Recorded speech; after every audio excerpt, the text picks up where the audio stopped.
Hello আমার প্রিয় বন্ধুরা, সবাই কেমন আছো? অপর্ণার নতুন ভিডিওতে বা রেসিপিতে সবাইকে স্বাগত। আমি ভালো আছি, আশা করছি তোমরাও যে যেখান থেকে আমার ভিডিও দেখছো, যে যেখানে আছো সবাই ভালো আছো। তো এতক্ষণে থাম্বনেল দেখে বুঝেই গেছো তো কি রেসিপি বানাতে চলেছি। তো এই গরমে কেউ তো আন্ডা খেতে পছন্দ করো না, কেউ খেতেও চাও না, কিন্তু আমি যেভাবে রেসিপিটা করছি আন্ডা সয়াবিন, তো একদমই হালকা পাতলা করে করব, একদম ঘরোয়া রেসিপি। তো এই রেসিপিটা একবার হলো ফলো করে ট্রাই করবে, তো আশা করছি তোমাদেরও ভালো লাগবে। তো দেখো ওখানে তো দেখেই নিয়েছো কি কি দিয়েছি। তো সয়াবিনটা আমি গরম জলে লবণ হলুদ দিয়ে ভিজিয়ে নিয়েছিলাম, তো ওটাকেও ভালোভাবে ছেঁকে তুলে নিয়েছি। আলুকেও আমি সেদ্ধ করে নিই, তোমরা নাও করতে পারো, তো আমি হালকা করে সেদ্ধ করে নিই লবণ হলুদ দিয়ে। তো দেখো এখানে আলুটা ভাজতে বসিয়ে দিয়েছি। তো আলুটাকেও লাল লাল করে সুন্দর করে ভেজে নেব, হ্যাঁ। আর দেখো লবণ হলুদ দিয়েছিলাম, তবুও তো লবণ হলুদ দিতে হবে, নাহলে তো ভালো লাগবে না। তো লবণ হলুদ দিয়ে ভাপিয়েও নিই আর লবণ হলুদ দিয়ে ভাজা করছি। তো এতে করে তো আলুর টেস্ট আরও দারুণ দারুণ লাগবে। তো দেখো আলুটা ভেজে আমি নামিয়ে নিয়েছি, এবারে সয়াবিনটা ভেজে নেব। তো অপূর্ব অপূর্ব দুর্দান্ত টেস্টের একটা রেসিপি। তো এই গরমেও তোমরা এই রেসিপিটা হালকা পাতলা করে একদম মশলা কম দিয়ে বানিয়ে খেতে পারো। তো তোমরাও এক থালা ভাত খেয়ে নেবে, যাদের গরমে ভাত খেতে ইচ্ছে করে না তারাও কিন্তু এক থালা ভাত খেয়ে নেবে। এত সুন্দর টেস্টের একটা রেসিপি, তো আমি খেয়েই ভয়েস দিচ্ছি। তো আমার পরিবারের সবাই খেয়ে খুবই নাম করেছে, খুবই টেস্টি হয়েছে। আমি তো এভাবে বানিয়ে থাকি, এভাবে করেই থাকি, তো সেই জন্য তোমাদের সঙ্গে শেয়ার করে দিলাম। এই আন্ডা সয়াবিন তো অনেকবারই করে দেখিয়েছি, এটাও অন্যরকম স্টাইলে করে দেখাচ্ছি, ঠিক আছে। তো এখানে দুটো আন্ডা নিয়ে নিয়েছি, এখানে একটু একটু করে আদা রসুন নিয়ে নিয়েছি, একদমই অল্প পরিমাণে টমেটো নিয়েছি, ওখানে তিনটে ছোট ছোট টমেটো ছিল বলে তিনটে নিয়েছি। তো পেঁয়াজ নিয়ে নিয়েছি আর দুটো আন্ডা নিয়ে নিয়েছি। তো চলো ওখানে আলু আর সয়াবিন ভেজে নামিয়ে দিয়েছি। ওই কড়ার মধ্যে আমি আবার সামান্য তেল দিয়ে দুটো ডিম ভেজে নিচ্ছি। তো ঠিক আছে, তো ডিমগুলো এমনই ভাজতে হবে যেন একটু গোটা গোটা ভাব থাকে, তো একদমই নরম থেকে টুকরো টুকরো করলে ভালো লাগবে না। তো দেখো আমি কিভাবে করছি। তো ডিমটা দিয়ে দিলাম, ডিমের উপর একটু লবণ, একটু লঙ্কা পাউডার, একটু হলুদ পাউডার দিয়ে দেবো, এতে করে কালারফুল হবে, দেখতেও ভালো লাগবে। যেই সময়টাতে আমি দেবো তো সেই সময়টাতে আমার কালারফুল দেখতে সুন্দর লাগবে, আর খেতে তো সুন্দর লাগবেই, অপূর্ব অসাধারণ টেস্ট বললাম না। তো একবার করে বানিয়ে দেখবে তোমরা। তো এখানে দেখো ডিমটা ভেজে আমি নামিয়ে নিয়েছি। তো তেলের মধ্যে তো আবার সামান্য তেল দিয়ে দিয়েছি, তেলের মধ্যে ফোড়নে দিলাম তেজপাতা আর শুকনো লঙ্কা।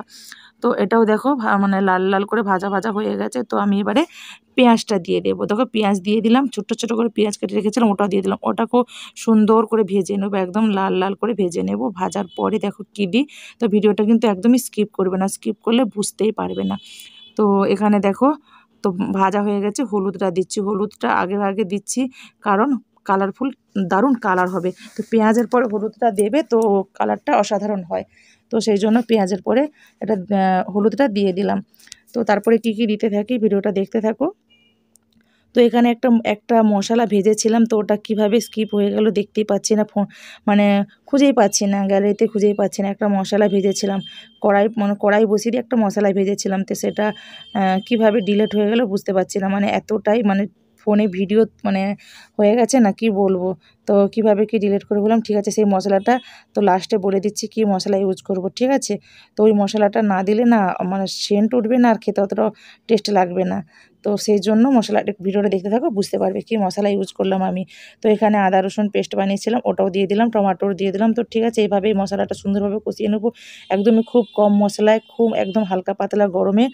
তো দেখো এখানে যতটা আমরা ঝাল খাবো সেই অনুযায়ী লঙ্কা পাউডার দিয়ে দিলাম। তো এবারে গরম জল একটু দিয়ে দিলাম। তো সামান্য ওখানে বাটিতে গরম জল বসিয়ে রেখেছি, তো সামান্য গরম জল দিয়ে দিলাম, তো যাতে করে মশলাটা কড়ার মধ্যে না লেগে যায়।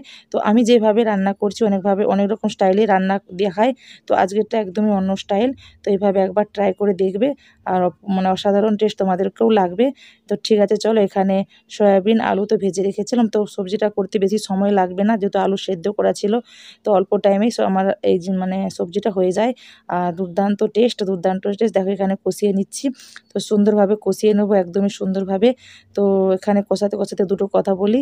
তো নতুন বন্ধুরা যারা আসছো চ্যানেলটাকে সাবস্ক্রাইব করে নাও, সাবস্ক্রাইব করে চ্যানেলটাকে ঘন্টি বাজিয়ে দাও, অল ঘন্টিটা বাজিয়ে দাও, এতে করে আমি যে নিত্য নতুন ভিডিওগুলো ছাড়বো সেটা তুমি খুব সুন্দরভাবে দেখতে পারবে, তোমার কাছে আগে ভিডিওগুলো চলে যাবে, কোনো রকম প্রবলেম হবে না।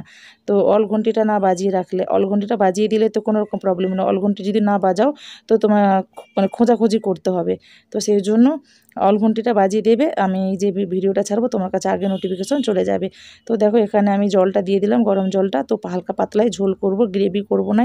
আর কালার দেখেছো অসাধারণ কালার হয়েছে। তো দেখো ভেজে রাখা ডিমগুলো একটু দিয়ে দিলাম, আর একটু দেবো পরে। তো গ্যাসটা আমি অফ করে দিচ্ছি, অফ করে দিয়ে ভাজা মশলাটা দেবো, যেই ভাজা মশলাটা আমি আগে ভেজেছিলাম, তো সেটা কীভাবে ডিলিট হয়ে গেছে বুঝতে পারলাম না।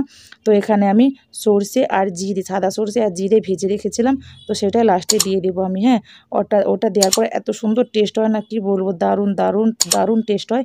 তো তোমরা একবার ট্রাই করে দেখো। যদি এখানে দিয়ে দিচ্ছি সর্ষে আর জিরে ভাজা। তো ঠিক আছে, আর নতুন বন্ধুদের জন্য, পুরনো বন্ধুদের জন্য সবাইকে অনেক অনেক অনেক ভালোবাসা। নতুন বন্ধুদের পাশে আছে, পাশে থাকবে জানি। তো আমিও সবার পাশে আছি, পাশে থাকবো। তো ঠিক আছে, আমার এই আন্ডা সয়াবিন রেসিপিটা কেমন লাগলো অবশ্যই লাইক কমেন্ট করে বলবে। আর যদি একটু হলেও ভালো লেগে থাকে তাহলে বন্ধুদের সঙ্গে শেয়ারও করে দিতে পারো। তো চলো, সবাই ভালো থেকো, সবাই সুস্থ থেকো, সবাই সাবধানে থেকো, সবাই সবার পাশে থেকো। সবার নতুন বছরের আগের দিনগুলো সুন্দর সুন্দরভাবে কাটুক এই কামনা করি। তো এত